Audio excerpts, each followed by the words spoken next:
I thought shaving my head like humbled me, but this is humbling. Yeah. I'm going to walk into the sales meeting You're gonna later. smell And so good. they're going to be like, dang. When you smell things, you remember pleasant experiences. So there's a real science behind that. Where in the journey that you decided, very difficult stage of life, to start kicking around business ideas? From South Bend to Evansville and everywhere in between, this is Get In, the show focused on the Hoosier State and the incredible stories happening here today. I'm Nate Spengel, founder of Get Indiana, and I will be your host for today's conversation. Before we get into it, just a reminder, this episode of Get In is brought to you by Cluster Truck, Indy's go-to delivery kitchen. If you haven't tried Cluster Truck yet, you are missing out. They have over 100 menu items, everything from hand-stretched pizza to tacos, salads, breakfast burritos, and my personal favorite, their pad thai add chicken. They've got something for everyone, plus delivery is always free. Now here's the best part. If you order right now, by the time this podcast is over, your Cluster Truck order will already be at your door. It's that fast. So whether you're catching a game or just too busy to cook, head to clustertruck.com, order now, and use code INDY, I-N-D-Y, at checkout for 20% off orders of $25 or more. Trust me, your stomach's gonna thank you. Reminder, that code is INDY, I-N-D-Y. Now let's get into the episode. Today I'm joined by Cari Hahn, founder of Ember and Belle, a clean, fine fragrance company, as well as Clutch and Kindle that do hats and apparel. Both of these companies are based out of Noblesville. Now, Carrie is a breast cancer survivor, a firefighter's wife, and the mother of twin daughters. She launched her company after completing her breast cancer treatment, determined to create a non-toxic, quality artisan fragrance company. Today, we're going to be talking about your journey through, obviously, breast cancer treatment and that story, diving into how you started this business with $1,000 and have grown it to over six figures. Yes. And just dive into the whole story of, growing small business here in Indiana and all that fun stuff. So welcome to the show. Thank you. Thank you for having me. I always start, people that are regular listeners, I always start every episode with like, I am so pumped for this conversation. Yes. And I always am pumped. This is going to be really fun. I think that two things. One, breast cancer is something that's near and dear to my family, my heart, as well as small business. Like those are just two, like small, growing, like starting something with $1,000 and a dream. Yes. That's pretty cool. Entrepreneurship wasn't necessarily always the thing that you knew you were going to do. No. Right. And this was inspired by it's kind of started from your battle with breast cancer. Yes. So like, one, take us back to the impact that a breast cancer diagnosis and the treatment plan and all that fun stuff, not actually fun, all that stuff takes a toll on the family. And then what inspired you to start Ember and Belle? I was 40 years old. I felt like a lump after in my breast when I went to itch. I had worked out, so I had a lightweight sports bra, and it was like kind of in my armpit. And I thought, well, that's I don't know what that is. So the funny part is I texted my husband, who's a Indianapolis firefighter. I think he knows everything medically. Like I've made him a doctor, I guess. So I'm like, hey, can you come check this out? And he's like, absolutely. And I'm like, no. Like there's an issue here. So he comes and he's like, I don't know what that is. He's like, but you clearly need to go get a mammogram. So that was kind of how the whole process of getting diagnosed started. So I was 40, had not had a mammogram yet. So my first mammogram was to see if I had breast cancer, essentially. So I went in for the mammogram, and then they said, well, if there's an issue, we'll call you back and have a biopsy. They called, wanted to set up a biopsy, and I remember calling to cancel the biopsy. I didn't want to know. I just wanted it to go away. And I called them and I said, I think I'm going to pause this and I'll come in a little bit. And actually one of the nurses got on the phone and she said, Carrie, we don't like the size, we don't like the shape, we don't like the blood flow. There was one other thing. And she said, I'm not telling you, I can't force you to do anything, but you need to come in sooner than later. Why do you think you wanted to put that off and be like, oh no, it's fine. Like kind of just out of sight, out of mind. I wanted to be in denial and I didn't want to face it, right? Because I didn't have a history of breast cancer, but I just had this feeling it was going to be bad news and I was terrified. So I went in, I obviously got the biopsy, and I think it was 2 days later, I got a phone call. I was at work. She left a message. My phone was on Do Not Disturb. We had actually gone the night before to a friend's memorial celebration. It was a fundraiser for someone who had passed away from cancer. Oh, gosh. So the whole night, I'm a disaster because I'm nervous and I know I'm waiting on biopsy results. And She leaves a message, and she just said, if you could give me a call back, I need to schedule a time for you to come in. So I called her. I had to wait an hour for her to call me back. So the whole time I'm a nervous mess. And she says to me at that point, when she finally gets on the phone, she said, can you come in? And I said, no. I said, I'll go to my office and we can talk. And the first thing she said is, there's never an easy way. You have cancer. I said, okay. And she's like, we're still doing some pathologies, so they're still trying to figure it out, but we do know it is cancer. I said, am I going to live? And she said, yes. And I said, am I going to lose my hair? And she said, I don't know. So that was how it all started. So I went from nothing feelable during a breast exam for my physical in December, nothing feelable, to when it came out in June, stage 2. That's rapid. And not only that, I was considered bilateral breast cancer. So I had breast cancer on both sides. And again, no family history of breast cancer. So they say that breast cancer, 70% of women have no family history that are diagnosed with breast cancer. And the dangerous part about breast cancer, it's not necessarily the first diagnosis, it's the likelihood of the metastasis. So 30% of us go on within a decade and are diagnosed with terminal breast cancer. Wow. Yeah. So 30. Well, it's a lot. So I can sit here and I can tell you I'm 9 years out now at this point. I look healthy. I look fine. All of that. But I am still technically an oncology patient. I actually just went off my anti-cancer drugs, which I should technically still be on them. Oh. And my oncologist knows you're supposed to take them for about 10 years. And I went to my oncology team a couple of months ago and I just said, I've been a cancer patient for 9, I have to move forward with some part of my life. Yeah. So, and it does lower the risk. It's not a huge, and that's where I was like, I just kind of want quality of life right now. But does the ongoing drug have side effects and things? It does. So a lot of women have to take my breast cancer was hormone fed. So it's a drug called tamoxifen that most of us have to take. And it just kind of makes you feel like you're an 85-year-old, woman with brittle bones and everything hurts. And it can just exasperate that. And it doesn't affect everyone, but a lot of us don't like tamoxifen. Yeah. And I feel like that's a general statement about all of the treatment plan in regards to breast cancer, but also any cancer is the treatment is horrible. So the treatment's rough. I mean, so I was 40 and my identical twins were in middle school when this happened. So my surgery was first, so that was in June, and then I think within a month of that, I started my chemotherapy.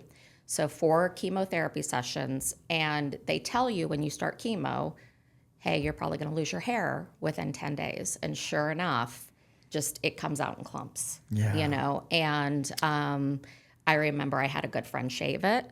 Because I thought, so many of my friends who have had breast cancer, which is so sad that so many young women have breast cancer, but they had all said to me, shave it before it just comes out. They're like, because then at least you're kind of in control of it. You're on your terms. It's on my terms. Yeah. And I remember when my friend shaved it, on my way home, I wanted to cry, right? Because I'm like, this is...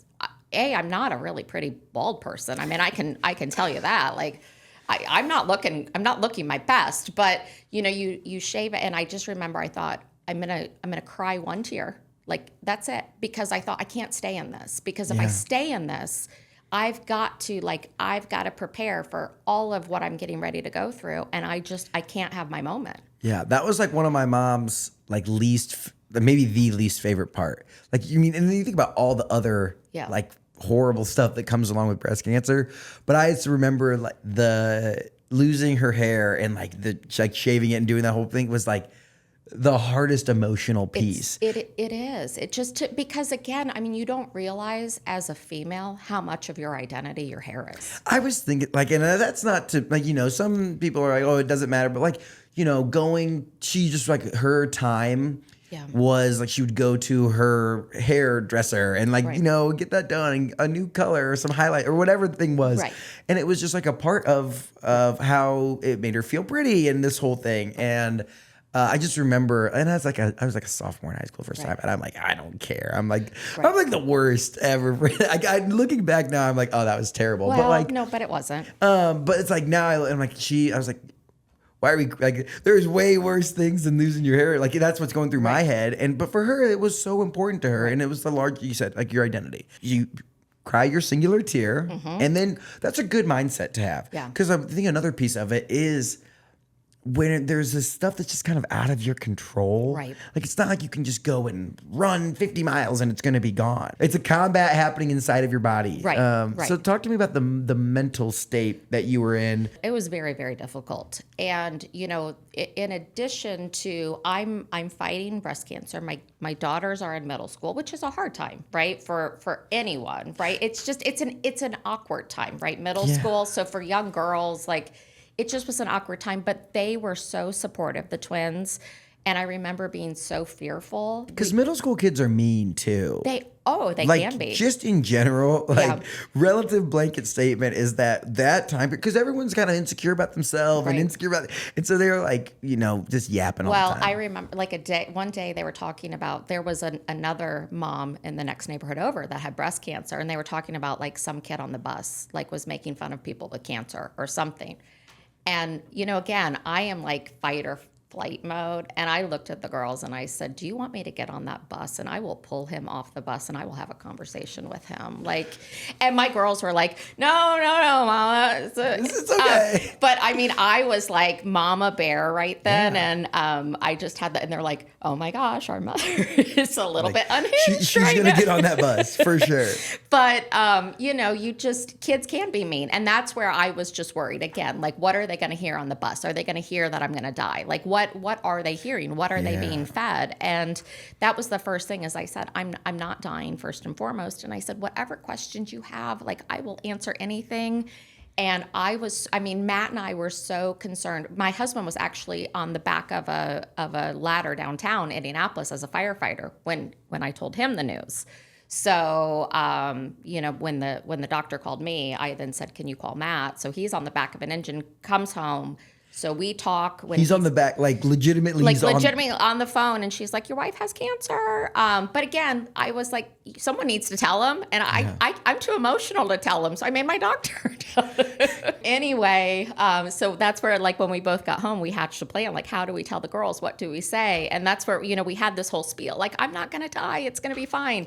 And they literally looked at us. They go, "Okay, cool. Can we go have a sleepover at our friends?" And we're like, okay, all right. So they were kind of unbothered by it, which is all that I would want for them, right? I mean, they were upset about it, right? But even I remember because they were cheerleading, that time at their middle school, and I'm like, how do you guys feel about like me coming like with a wig or a scarf? Like, I made it a much bigger deal than they did. I don't know. I think that's the age group where you are just very all about yourself, which is great for that time because it didn't bother them so much. It didn't affect them. I think I was a freshman or sophomore when my mom got her first diagnosis, and I was like, I couldn't. Not that I couldn't care less, but I just didn't believe it because like these people are invincible to you, right? You know, like nothing, like maybe I had lost like a great grandpa at that point, but I had never really like known the fragility of life. Right. And then when I think I got to be, I was sophomore in college, 19, I think I was 20. And then I was like, oh, like it just hit me different with that conversation. And like, I don't know, sometime in that like 5-year span, you like become a little less self-absorbed. Right. Maybe a little, right.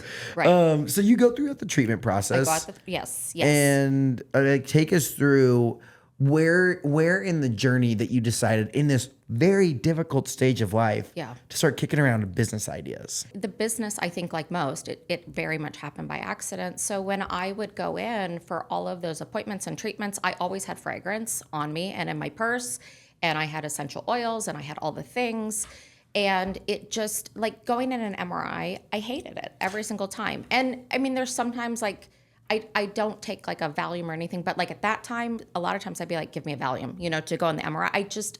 Because it wasn't just being in the MRI, it was like the fear being in my mind when I'm in there, like, what if they find more cancer? And just, it was an overwhelming period of time. And I was in the hospital doctor's office so much. I mean, I would say it's easy to say I was probably in a hospital doctor's office probably at least 80, 90 times, just throughout. Because you think about too, just like radiation, I went to the hospital for that alone like 36 times.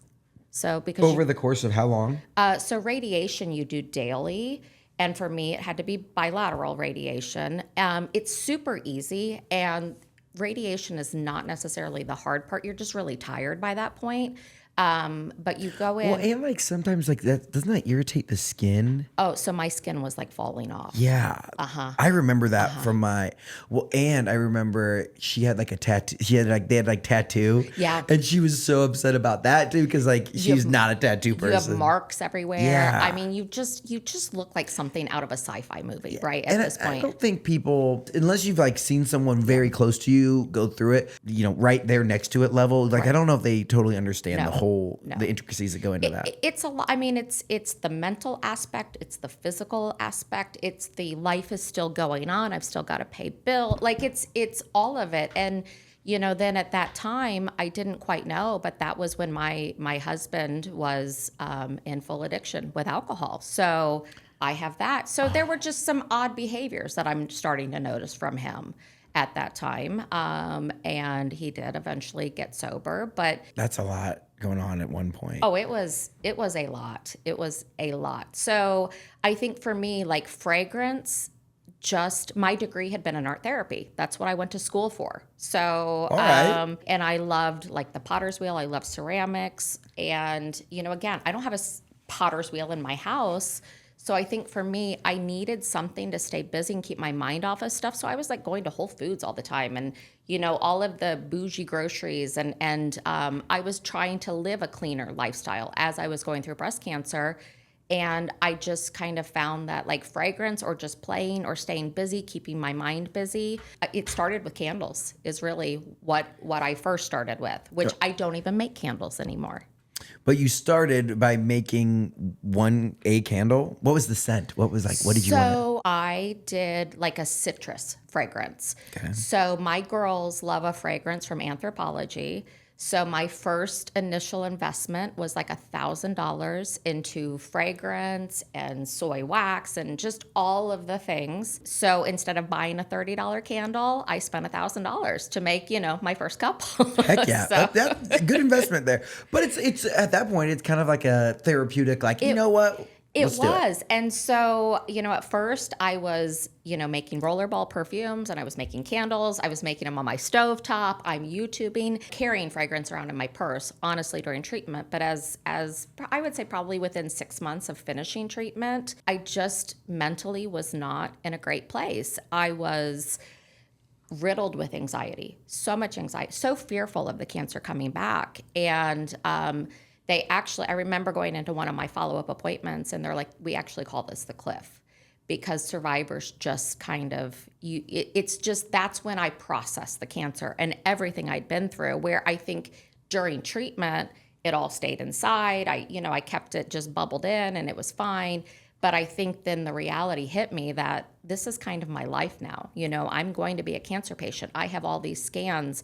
I think it was very shortly after I finished radiation, I needed my first brain scan to see. I just was having like some vision issues. And they're like, well, we've got to see if it's metastasized to your brain. And it's just a different life at that point, and it's overwhelming. And I had so much anxiety and just so much. I didn't know what to do with my anxiety and my nervousness. I kind of making candles. I used my art therapy degree, and instead of doing art, fragrance became my art. Okay, so you make that initial $1,000 investment. You make some candles on the stove, and it's at that point like a cool hobby. Yes. Right. Like fragrance. It's cool. I do have to ask just because I'm curious. How long from like diagnosis to end of treatment plan? Diagnosis was April 15th. Because I always joke, I call it the death and taxes day still, you know, That's and fair. it's fair. Yeah, respect. Because I mean, who gets a cancer diagnosis on tax day? That's I mean, a double sucky day. That's like the worst day ever. So it was, and then I finished active treatment the end of December. 9 months, Yeah, 10 months, about something like 9 that. months. And then from that point, you said it was another 6 months of just like figuring it out, dealing with this anxiety. At what point after that did your husband get sober? That year, we were really dealing with his addiction. So my husband is an Indianapolis firefighter. He has been a firefighter for 26 years now. He actually is going to retire and join the business full time. Hey, Matt, let's go. Clutch and Kindle is his baby. But he does help me with the day-to-day, operations. But he has been diagnosed with PTSD about 4 times throughout his career. I mean, they see horrible things. There's a firefighter actually last night that was pretty severely injured, and it's a tough job. It's minimal pay, for what they do. When you really look at what they do, he didn't know how to help me, I think, during breast cancer. Yeah. And I was not, I was not showing up as my best self. I was struggling. I was surviving. And he just really turned to alcohol. So he was probably still in active addiction for about the next year and a half, maybe. Yeah. And so we were not in a great place either. That is just so real about the toll that cancer takes on families. Yeah, it does. The obviously being the patient is one, like the physical toll there, but the emotional, the relational toll, it is hard on families. Right. Well, it's amazing to hear that his journey with addiction and like getting sober. Yeah. You said it was 6 years now? He's 7 been years? 7 years. 7 years. 7 years. That's incredible. And what I love about Matt is first responders, they see a lot of really horrible things. And it's heartbreaking, honestly, some of the things that they see, because they respond to people's worst days and things you will never, forget. And what I love is that he just openly shares his mental health journey with first responders, because more first responders need to talk about if they need the help. And a lot of times they just want to be brave and strong and they don't want the help. They're heroes. They're heroes, and it's okay to fall apart and it's okay to need help. And I think about this. How many times in your life have you seen a house fire with your own 2 eyes in front of you? Maybe like once. I mean, mine might be 0. Like when I've driven by somewhere, once probably. Once. Like I honestly, I'm 28. I might have seen 0 house fires with my own 2 eyes. Yeah. Matt's 100. So they say that I think Indianapolis has truly about 3, and Matt would be the one to have to tell you this, but I think it's like 3 active fires a day throughout Indy, somewhere that they consider an active fire. Yeah, the normal. How many car crashes have you seen? But it's the car crashes. Yeah. It's the people that they don't make it in the car crash, and Matt's with them in their last moments. It's the I mean, he's seen a lot of that. So you're with that patient. It's when they tell the mother, your son didn't make it, and the mother is broken. And, it's just, you see a lot of really hard things. Yeah. You see a lot of people's worst days every day. You do. And the mental health toll that takes, the emotional, again, being a firefighter is one, physically tough. Right. But it might even rival it with like the mental toughness. I think the mental is the toughest part. Oh my God. Because I don't know how people are equipped to, go into trauma again. And you also never know when what you see is going to lead to, you struggling with PTSD and reliving it. How old was Matt when he became a firefighter? He was working down in the bars in Broad Ripple, Mine Shaft, Rock Lobster, Average Joe's. Heck yeah, come on. So anyway, and he was volunteering at Fisher's Fire Department at that time, going to school too. So I think he was, when he got on full-time, 26 years old on IFD. And even 26-year-old, I feel like it's usually, somewhere in the 20 to to 30 at the top end, probably, that they join the I think now you can be up to like 32 maybe.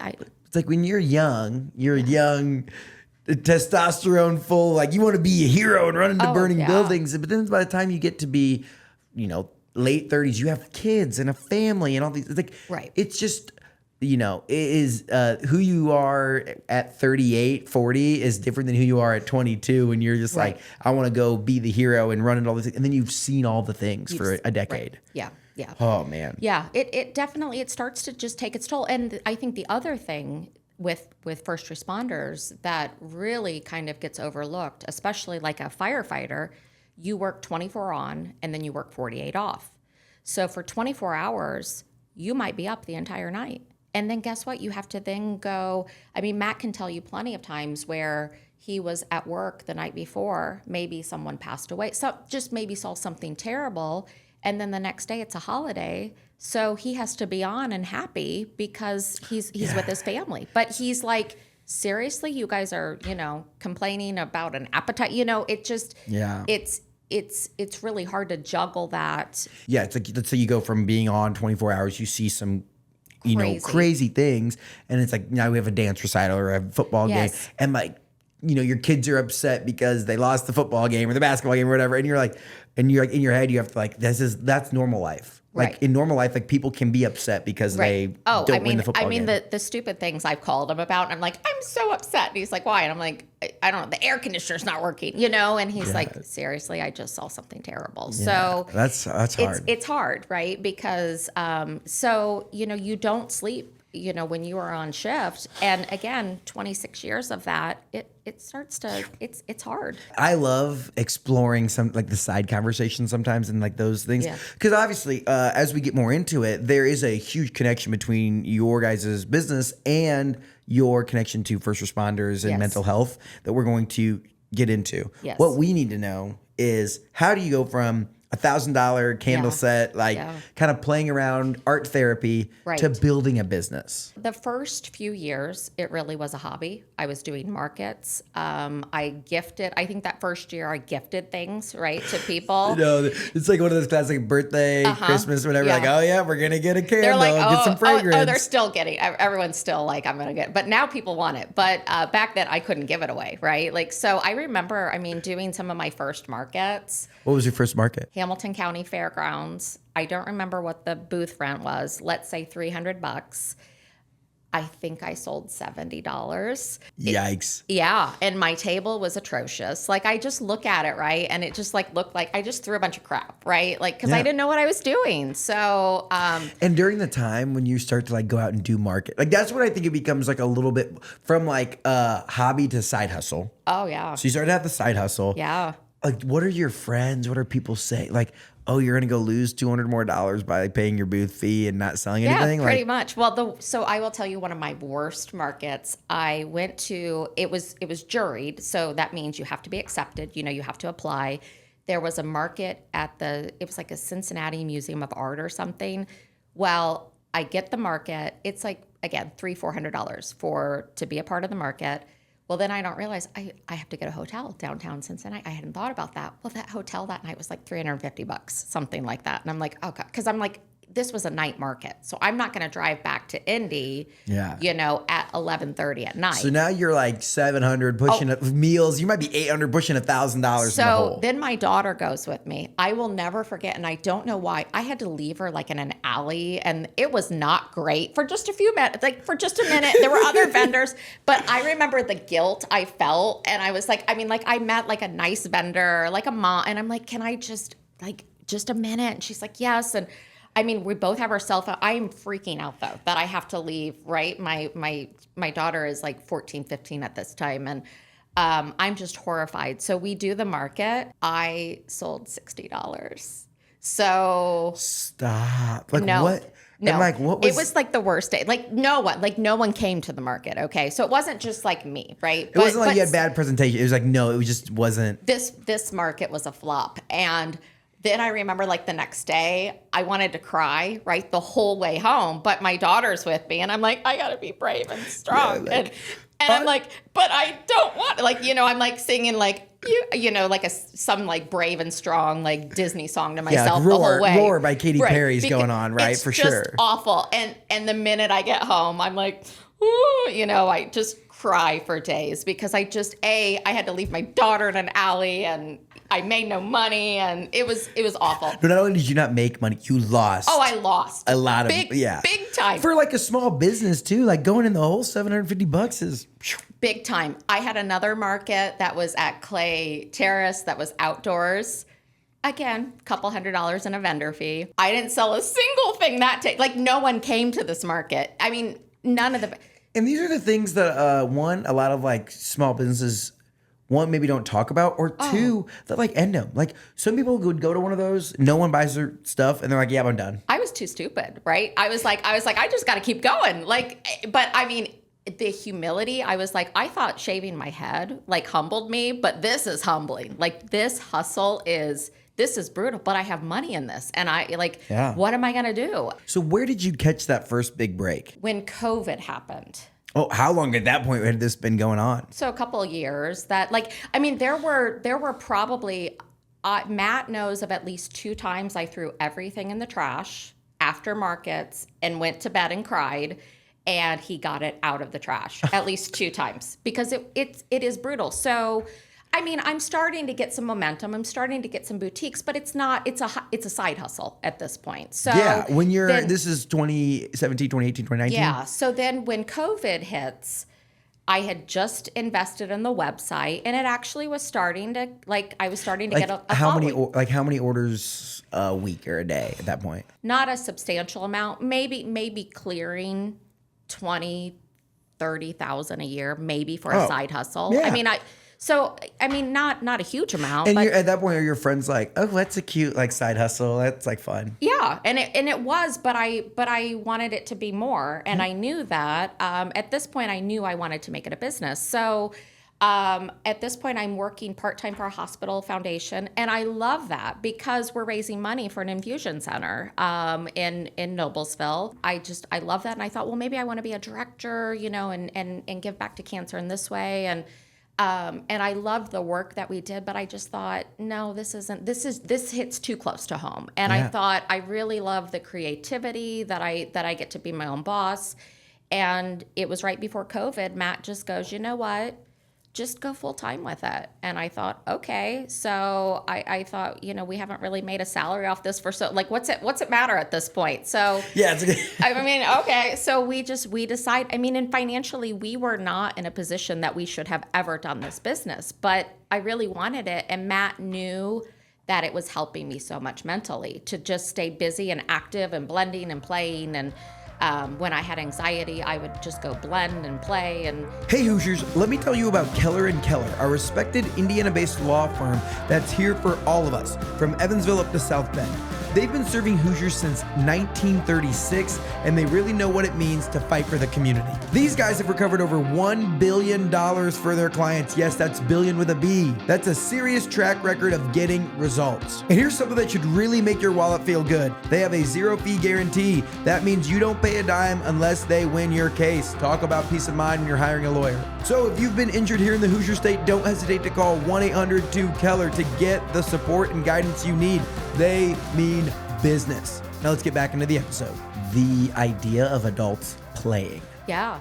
Like, I think being able to test and experiment and fail, like maybe you mix a scent or whatever it is and it doesn't work. Like a lot of times, especially in work, people aren't incentivized to play. No. You're not incentivized to fail or try something new. Yeah. And then in their hobbies, it's like they usually do things like, I don't know, my friends, like we drink beer and watch sports. There's not a lot, like we're watching someone else play, but we're not actually playing or tinkering or anything like that. What would you say the benefits for your just overall well-being? Oh my, I mean, I will say, the business literally, like I healed myself. This was my art therapy for myself, right? So this is every day. I'm so excited to get up. I'm so excited. So yesterday, I have the opportunity to do a huge collab. And I said, with who? A year ago, I won a huge blogger contest, Living in Yellow. And my small business got $6,000. What Erin really did is she poured into me and mentored me. And she has a huge business. I think she's got like 15 women that work for her. Heck yeah. And she was not an entrepreneur. She's based out of Middlebury, Indiana, of all things. Amish Isn't that country. crazy? Heck yeah. So Erin has probably a combined following of about 1 million followers.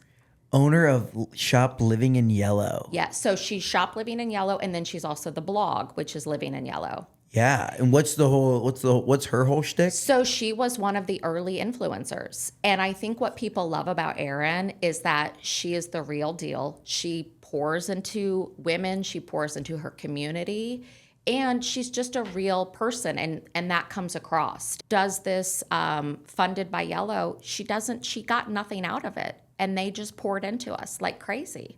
So awesome. She blew up my business last year. So they want to work on possibly doing a fragrance collab. So I'm super excited about that. And I am in her shop in Middlebury, Indiana. Okay, so this is so cool. I'm like looking through, and these are like businesses that I don't know, like how long she's probably been doing this for a minute. So she was one of the first influencers. So yeah, but even like that's like 2015. Yeah, maybe? 10 years. Yeah. You know, like 20 years ago, this business didn't exist. Yeah. So this probably got started right around the time that you were going through. A little bit before. Yes. A little bit before. Okay. Yeah. But that's so cool. And then like for her to give back $6,000 for a small business is a ton. That was huge. I mean, and honestly, like if you think about the value of her promotion. When she does a shout out to me, my website, I mean, so when we did I got to do a live with her. We went to stay with her, all of the funded winners. There was a gal from Georgia. How many?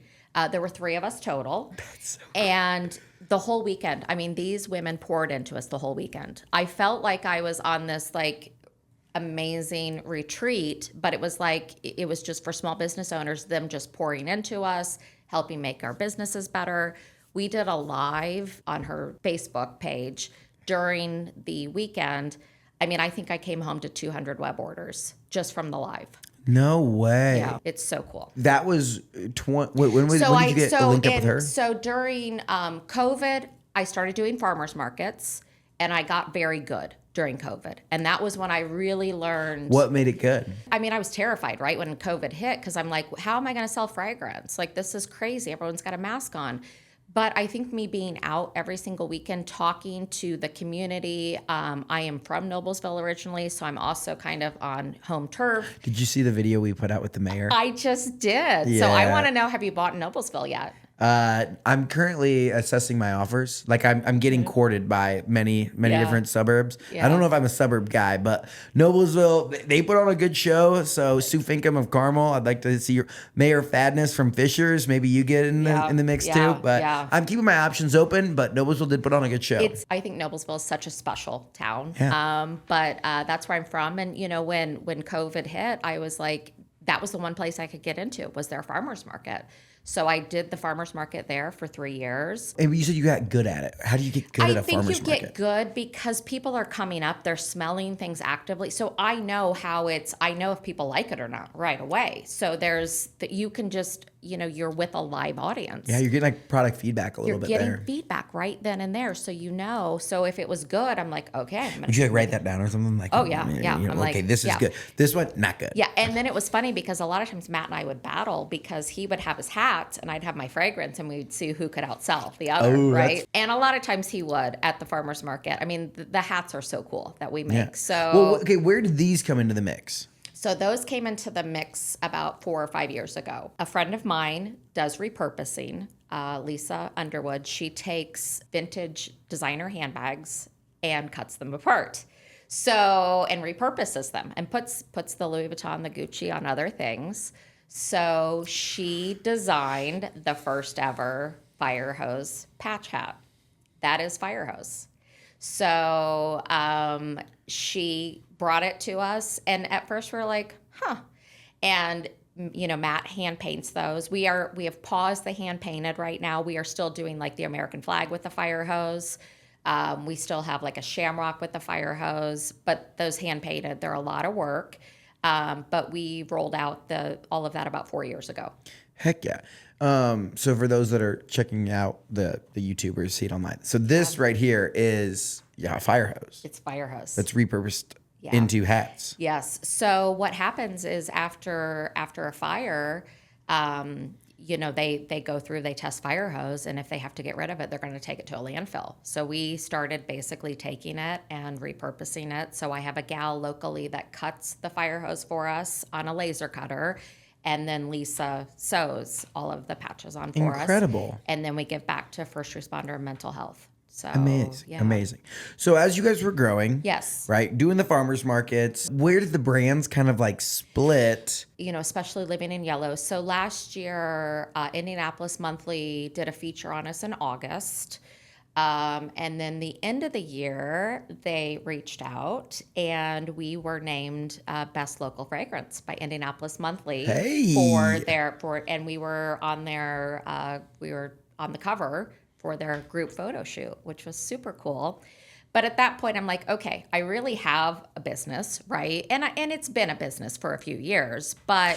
Well, like when you're losing money or like it's a hobby, it's like it doesn't feel like it's a business. Right. But it really, I would say probably the last 3 years, it really became a business. And, especially with Living in Yellow. But as I was working with Living in Yellow, just things came up like trademarks. Like one of the gals had a trademark. And I thought, well, I'm not trademarked. So I start down that path of looking at trademarks and just long-term legacy planning because this is a business. And at some point, if my twins want to be involved, and they are involved, but they're in college right now. And I then realized I need to get both. You need to get the business trademarked. And as we talked, there were some problems with trademarking Clutch and Kindle. I could only own it like in hats and apparel. I can't own it in the perfume space. So that's where we're like, okay, we sat down as a family. So we basically were like, you know what, why don't we kind of separate the businesses? And with Dad retiring, this is just going to make it a little bit easier. So the Clutch and Kindle is the hats and the apparel, and then the Ember and Belle is the fragrance. So I started that process of trademarking about 6 months ago. Oh, heck yeah. So and how's that been? Well, I had an attorney do it because I don't know what I'm doing. And most people have said that if you do your own trademark, they're gonna need more stuff and they make it difficult. So they're like, by the time you then call an attorney in, you might as well just have the attorney do it from start to finish. I love that. I think it's super cool, especially as Matt, yes, ends his time with IFD and joins the family business full time. Yes. I went and looked. It's with Samson on the front. Do you know Samson? He's a previous 2-time guest of the pod. Yes. He is a character. He is. And I was like, I looked through it. I was like, oh yeah, I've definitely seen the image. Oh yeah, see, I don't know. Samson during that photo shoot, he was like crouched down for like 15 minutes because he was in the front of us, and I'm like, it's like a thigh day for Samson. He grinds. He's been one where I'm like, super fun. Oh, he's great. And he might be, there's probably some people that I don't know, but people I know may be one of the only people that can rival me in random Indiana knowledge of just like the most random things. That's very, very important. And I love it all. Like, that's why I, do what we do. But he's one that can go back and forth with me of like, oh yeah, do you know this, that, the other thing? He's like, no, well, do you know this, that, and the other thing? It's great. Love Samson. Yeah. Okay. So catch us up to today. Yes. Right. 2025. How's the business looking? What are the next big steps that you guys are trying to do? The business probably had, I don't know, maybe like 30% growth last year. And then this year, I think we're up 30% over last year. That's amazing. So my accountant does those things because, again, I can be creative. I won't do the financial stuff. I know just enough. It's super exciting. So then it was like September, October. I was on Instagram. Sarah Blakely had a post, and I made a comment. Stop. Well, no, I didn't get to Sarah Blakely. Sarah, I'm waiting. I'm waiting. Mentor me. She's an avid listener of the Get In Pod. She listens to every episode. She'll reach out. So anyway, she had made a post about just, being a female entrepreneur. And I just made a comment and I said, Sarah, I said, thank you so much for paving the way for female entrepreneurs. And I said, I'm a cancer survivor, own business. Well, Junk Gypsy, who they had an HGTV show, they are a New York Times bestselling author. They ended up in my DMs. And they said, hey, we would love samples. And I'm like, that's great. So they've got about 500,000 followers. So I sent samples to them and I didn't hear anything. So I followed up and I'm like, hey, I just want to see, like, do you have any questions? She's like, yeah, I think so-and-so. And I didn't hear anything. And I was kind of bummed. And then it was like 2 weeks later, they sent me a huge order. And then about a month after that, they said, things are going so great. We want you so I'm in Round Top, Texas, as well as Wimberley, Texas, in both of their boutiques. And then Matt and I got to go see everything at Junk Gypsy. We didn't get to meet the sisters, unfortunately, that weekend, but we got to go see all of our stuff in Round Top, which was That's so cool. Super cool. Okay, I'm not nowhere near 500,000 followers. I love it when it's like, because you see the thing, you're like, I need to experience this. And then I feel like vendors are like, oh, they're gonna do something. And like, so there's been a few times where we get like merch or whatever, and I'm like, oh yeah, I totally have it on my calendar to like put something together. But it's never like as quick as like they get the tracking thing, like, it's been delivered. And then they're like, are you gonna post about it? And I was like, yeah, I totally am. And then it doesn't happen for like 2 or 3 weeks. And they're like, hey, just check it in here. And I'm like, hey, I promise you we're gonna do it. Right. But it's so cool because then you get to like put real thought into how you're going to display this and like make it a huge impact for you all. Just to see, I mean, and we did another local, we did a collab with Mina from Two Chicks and a Hammer. So we did that with her last summer, which was super fun. So that was my first HGTV. So now I've got Junk Gypsy. So I feel like I want HGTV to call me too. Yeah. And maybe like do something on just watch how, watch me go to vendor events and that sort of thing. I think that'd be super cool just to see the behind the scenes of these small businesses. I think that's super fascinating. That's the one part that people love about some of the content that we put out. Yeah. Like I did, like whatever it is, whether it's working a vendor event or like, it's kind of like Mike Rowe's Dirty Jobs concept. Yeah. Where it's like these jobs that are very normal things. Like people are getting on Instagram Live to watch, like every morning this trash guy goes live. On TikTok, I believe. And there are people that just watch this guy clean up trash, like literally like jumped off the trash truck and back on and stuff. Wow. And like people are just curious about the way that people their lives are. Right. It's very, very fascinating to me. Right. But yeah, learning the behind the scenes of setting it up and what's the right pitch and how do you close deals. The thing about indie, we love our small makers. I mean, we do. And it has been, I've had so many people, it's crazy. I have people that order from me like every single week. And I'm like, what are these people doing with this fragrance? Like, what are they doing with it? It's like, hey, Karen, what are you doing with this much fragrance? What's going on over there? But it is incredible that indie truly, we do show up for our vendor events. We show up. And one thing that I'll say too about Noblesville is Peony Fest. I have to give a shout out for Peony Fest. Yeah, in the last 5 years, it's like only a 7-year-old thing or a 5-year-old thing. I think it's 5 years. So we've been in it. This was our 3rd year. Can I ask like kind of a probing question about that? Single day, if you had to say sales from Peony Festival, because there's 40,000 people that are there. Yeah. If you had you can give us a rough estimate ballpark. I cried. Cried this year. We had a huge number the year before. A big number the year before. It's more than probably my husband brings home in 6 weeks' pay. Shut up. Yeah. In 8 hours, 6 hours? The event is that long, but there is a lot of prep that goes into it. But like you turn on, you flip go. It's like, hey, the event started. Yeah. Something like that. It's like if you think back to when you first started and you're like, yeah, we maybe did $20,000 a year. I got in my car. And, again, I've been hustling to build this brand. I hustle, I'll reach out. No one's coming to me, right? They are now kind of, but at the beginning, I had to beg people, take my fragrance. And they're like, I don't smell this. Yeah, smell this. And they're like, we don't want to. And I'm like, please. And, I can remember, so I make the soaps for Monterey and Tiburon, if you've been to Monterey and Tiburon. So I walked in the door, and how that came about was when they opened, I was there eating lunch with a girlfriend, and we're sitting at the bar, and I got up, I went to the restroom, and it was just really artificial smelling. And I remember coming back, and I remembered CT, who was the owner from when he was a manager at one of the other restaurants in town. And I just looked at him, and I go, I'm so sorry, this might not sound great. And I said, but you are such a nice restaurant. And there's like an artificial smell, we've got to fix that. And I said, but here's the thing. I'm going to fix it. I'm going to fix it for free, and you're going to send me business. And I came in that Tuesday. I set it all up. I set up my soaps. Now my soaps are just part of Monterey and Tiburon. Like, everyone knows. Like, that's the fragrance, and it works. And people scents, when you smell things, you remember pleasant experiences. Yes. Okay. So there's a real science behind that. These are my Monterey soaps. Oh, that I what do we got? So Big Sur is the Monterey soap. Oh, come on. This smells like what Monterey smells like. So and Tiburon now. Wow. Okay. So those are that. Biggs, can I open this? Yeah, or you can open it in the home fragrance oil too. Is that acceptable? Oh, yeah, these are all for you. This is all your stuff. Oh, that's phenomenal. Yeah.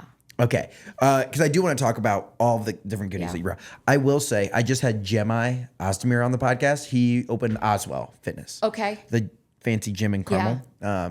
He's an avid listener. Jemai, it is a fancy gym. There's a scent when you walk in there. Like, they really worked on like fragrance, doing a fragrance. Yeah. And I think that just is a level up experience. Right? You go into a really nice hotel, you're going to smell something, and it's going to evoke some great memories for you. So I love fragrance. Obviously, it's what I do. No, you. So I know. And the running joke is when my husband's not saving lives and property, he is at home making women's perfumes. Amen. So right?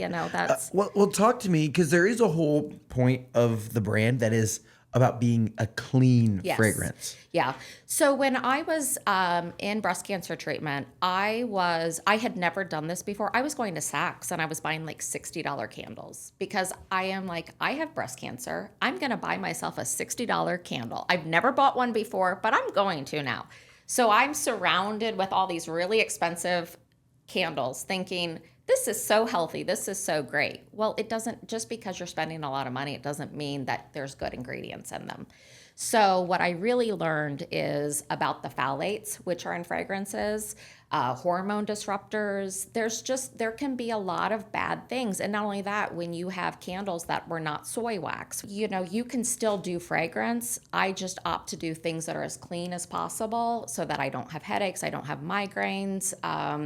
And again, I can feel safe putting it on my body, and then it's safe for my twins. It's safe for my family. So I don't do things perfectly, but I try to live a cleaner lifestyle. Okay. So like my soaps, for example, like they just turn a natural amber color. I don't add any ingredients to change that, because why? I mean, it's just one more ingredient that it doesn't matter.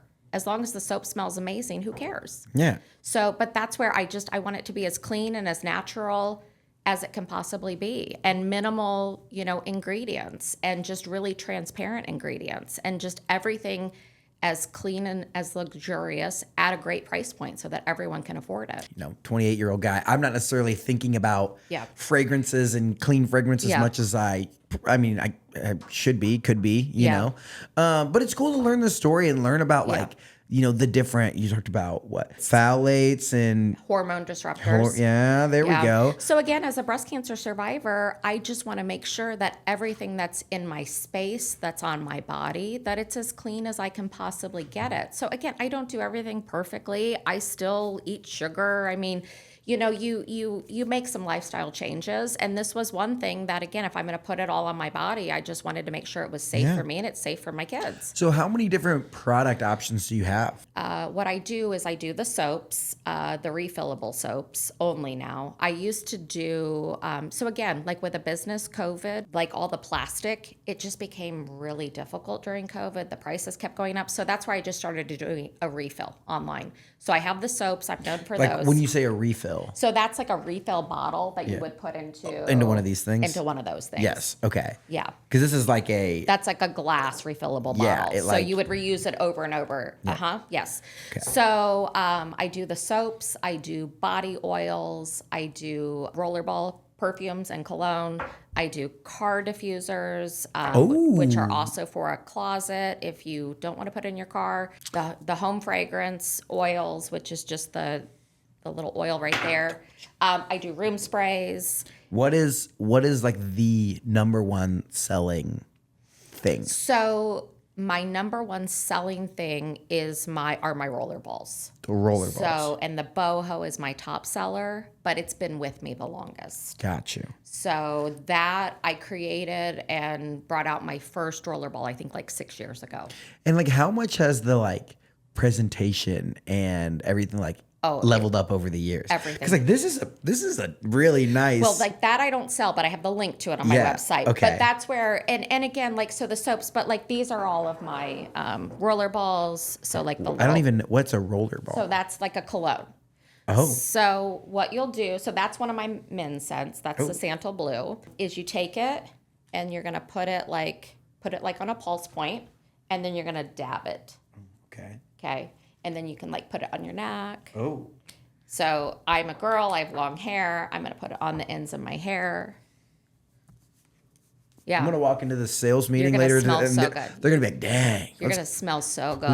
we'd love to double our price." Yeah, you are going to smell so good. So, and then the little car diffusers. So these became really big. This became like a viral TikTok item.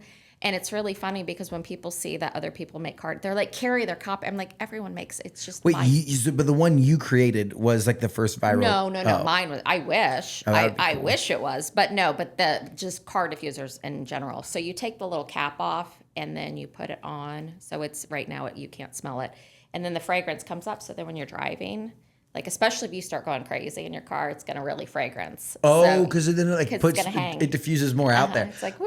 That's so pretty yeah. cool. So if you really get going. So I have a Jeep. So if we take it off roading, it's gonna smell fantastic. Yeah. So there's the car diffusers. Amazing. Yeah. That's so fun. And then I do body oils. So body oil is just to moisturize skin in place of lotion. The next guest who comes in the studio is gonna just be like, whoa, what? This place smells amazing. Well, so I have to tell you a funny story. Matt and I went to Michigan a couple of years ago in an Airbnb, and the gal reached out and she's like, I just have to say, she's like, did you spill fragrance somewhere? And I'm like, no. And she's like, are you sure? Like, I think you spilled. And I'm like, I said, no. I said, I own a fragrance company. I said, I'm guessing it's just that. But I thought, like, it was the weirdest. I thought there really wasn't that much fragrance with me. I don't know if she was super sensitive, but it just made they me like mad at you? Like, hey. It just made me laugh because I'm like, I'm like, Matt, like, you don't walk in my house and go, oh my gosh, it's overwhelming with fragrance. Yeah. So it just made me giggle because she's like, I really think you spilled something. I'm like, I really didn't. But it's just like,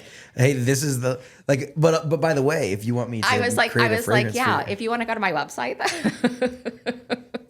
I love it, Carrie. It's been so great learning more about the businesses, plural, that you guys have built and your journey and your family. I just think you're doing an amazing job. We've come to the end of the show where we have a couple fun segment questions to ask. First question, if you could have your fragrance anywhere in any retailer, where would it be? I want to go into Magnolia Home with Chip and Joanna Gaines. Chip and Joanna, if you're listening. Yeah, also avid listeners of the Get In Pod. Husband and wife team. That's a big goal for me. To see my stuff in Magnolia would be super cool.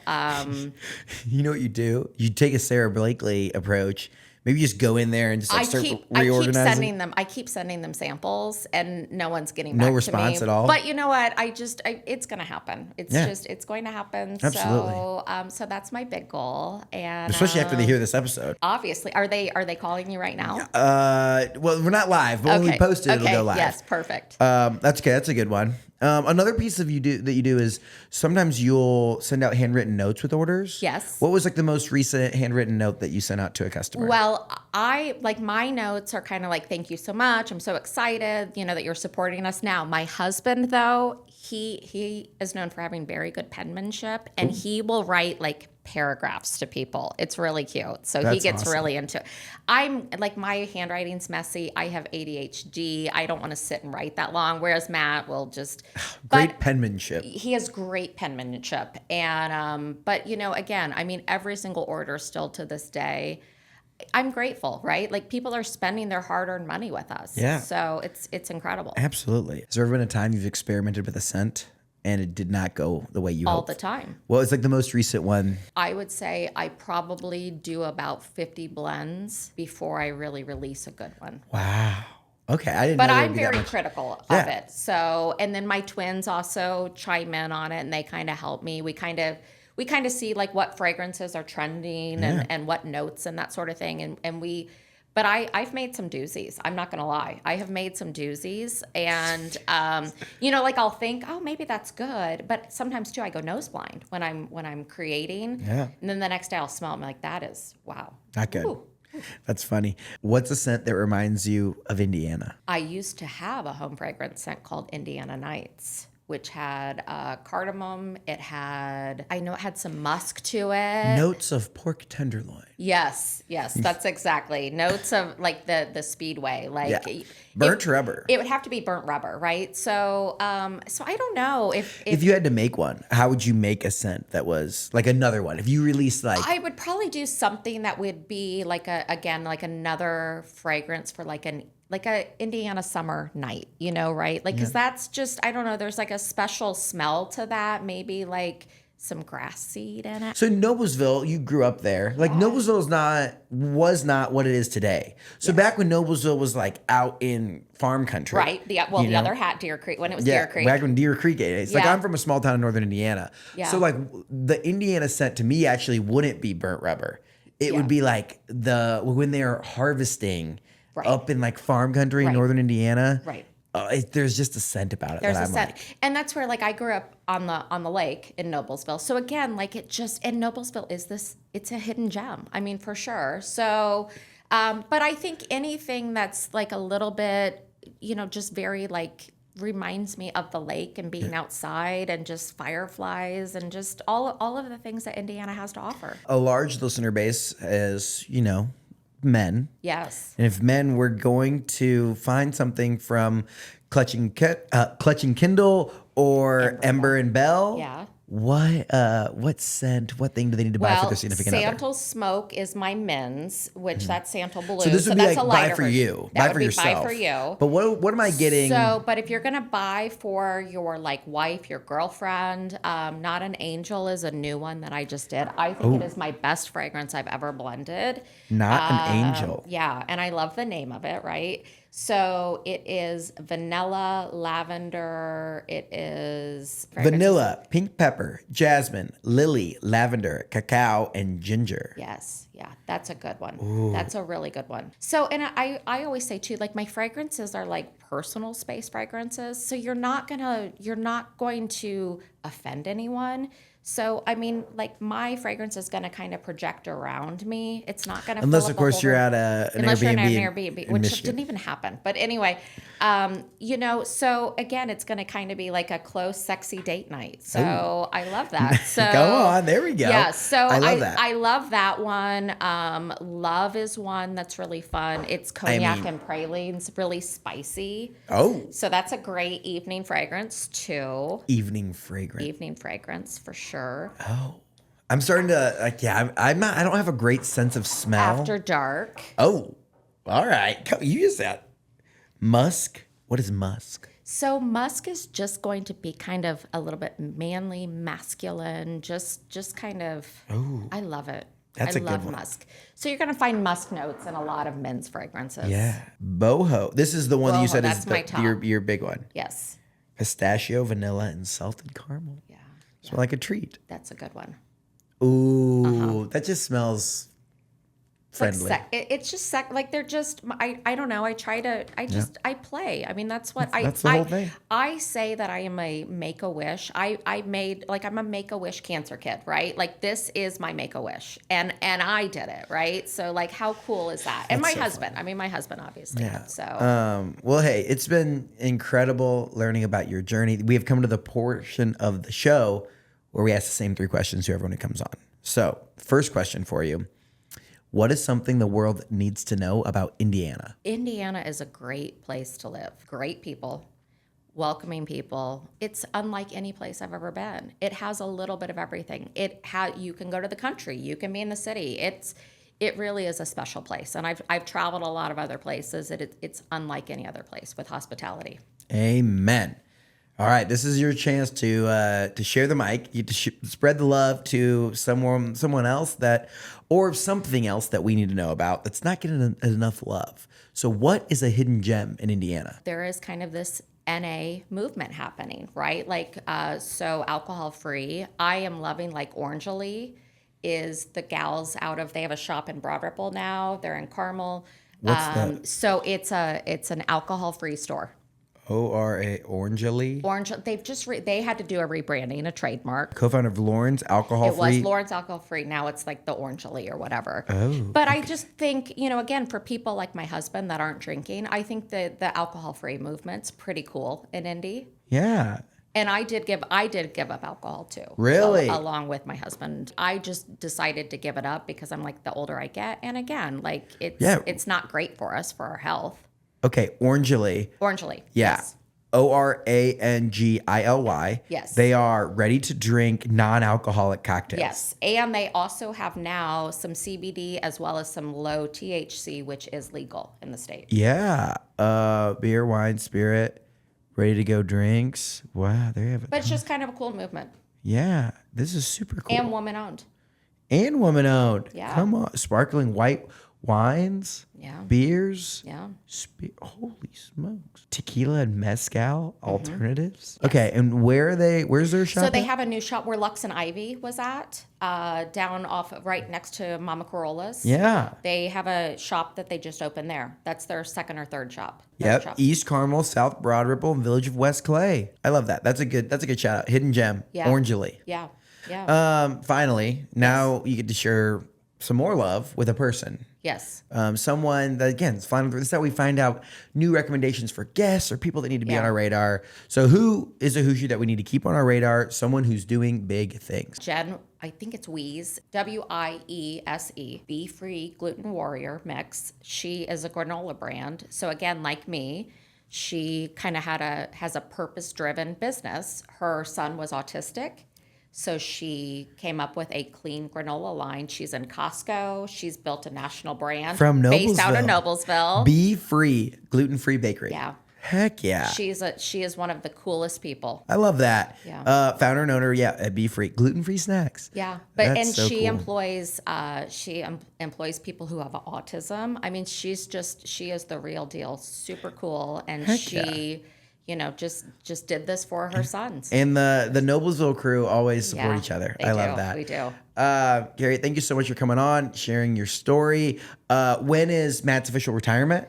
1 year, 8 months. 1 year, 8 months. Yes. Okay, so you're getting close on time. We're getting close. That's so fun. Well, one, please give my appreciation to him for all the hard work that he puts in. Obviously, IFD, like that's some serious stuff going on there. I love your guys' mission. I love the fact that you also give back to first responders. And breast cancer. Oh, look at that. Yes. Double whammy. Yeah. Keep up the great work. Thank you. I'm pumped, and I'm going to be singing the gospel from here on out. Appreciate you coming on. And if people want to connect with you, oh my gosh, we can't forget that. People want to purchase fragrance, check it out, see you, learn about your story more. Where can they do that at? So the website, Clutch and Kindle, which it's KINDLE.com, or Ember and Belle, which is BELLE.com. I'm on Instagram. It is Clutch and Kindle and Ember and Belle combined. Cari Hahn, CARIHAHN, and I'm on LinkedIn, I'm on Facebook, I'm on all the things. If you can't find it, we'll link it in the show notes too, but if you can't find it, you're not looking hard enough. Yes. Come on. Yeah. Appreciate you. Keep up the great work. Thank you. Thank you for listening to this episode of Get In. If you like what you heard, make sure you leave us a review wherever you listen to podcasts. This show is made possible by our friends up at Sweetwater. Whether you're looking to start a podcast or take your content to the next level, click the link in the description to see all of my gear recommendations at sweetwater.com. If you want a behind the scenes look at everything we're doing across the state, make sure you follow me on Instagram and TikTok at Nate Spangle. Thank you so much for listening and being part of what makes the Hoosier State great. We'll see you next time here on Get In.